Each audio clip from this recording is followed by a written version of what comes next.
পদ্ধতি হলো আমাদের মৌলিক দাবি। পিআর পদ্ধতি নেগেটিভ পজিটিভ সম্পর্কে এতদিন আলোচনা হইতেছে হবে।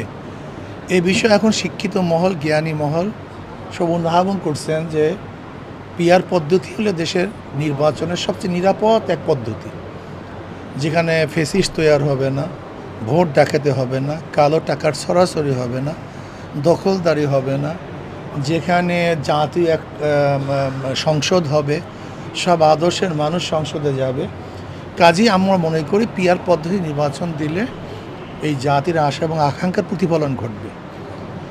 বাকি আমরা পিআরের দাবিও করি, প্রার্থীও দিই। পিআরের পক্ষেও তো আমাদের সমর্থন আদায় করতে হবে, পিআর পদ্ধতি হলেও তো আমাদের মার্কায় ভোট আনতে হবে।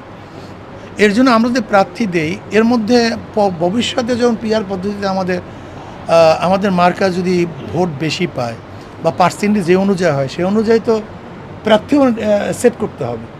কাজে মাঠ পর্যায়ে আমরা প্রার্থী দিয়ে সেখানেও আমরা একটা পরীক্ষা নিচ্ছি, কোন প্রার্থীর মান কেমন, কে জনগণের খেদমত কীভাবে করতে পারবে, কার জ্ঞানের পরিধি কী।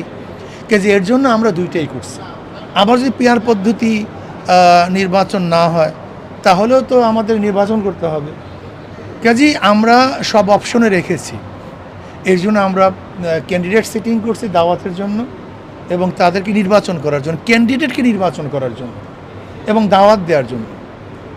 আর পিআরের দাবি তুলছে যে আমাদের জাতীয়ভাবে যদি পিআর পদ্ধতি নির্বাচন হয় তাহলে কী ফায়দা, উপকার কী, এই বিষয়ে আমরা এতদিন পর্যন্ত বক্তব্য দিয়েছি, আপনারা অবশ্যই বুঝতে পেরেছেন। দেখেন, আসলে তো আমি আমার তরফ থেকে নির্বাচন করি না, কেন্দ্র আমার নাম ঘোষণা করেছে। আমি মনে করি এবছর ইসলামের পক্ষে, নীতি আদর্শের পক্ষে মানুষ বেশি সজাগ, জাগ্রত, সচেতন। কেন, মানুষ বিগত দিনে বারবার ভোট দিয়ে প্রতারিত হয়েছে এবং তারা দেখেছে যাদেরকে ভোট দিয়েছে তাদের অবস্থানটা কী, তারা দেশকে কি করছে। আমি মনে করি এই বছর পাবলিকের যে অবস্থা, সাধারণ জনগণের যে অবস্থা দেখতেছে, যে নিরপেক্ষ গ্রহণযোগ্য নির্বাচন হয়, পাবলিক ভোট দিতে পারে, ইসলামের পক্ষেই আমি মনে করি মানুষ ভোট অধিকাংশ দিবে, এটা আমার বিশ্বাস।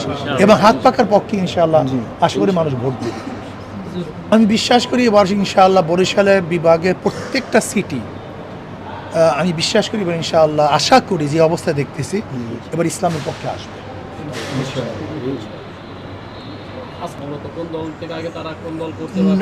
সাধারণ পাবলিক, বিভিন্ন দলের থাকতে পারে, সমর্থক থাকতে পারে, সাধারণ পাবলিক থাকতে পারে, যারা এতদিন রাজনৈতিক সচেতন ছিল না, তাদের মধ্যে রাজনৈতিক সচেতনতা চলে আসছে।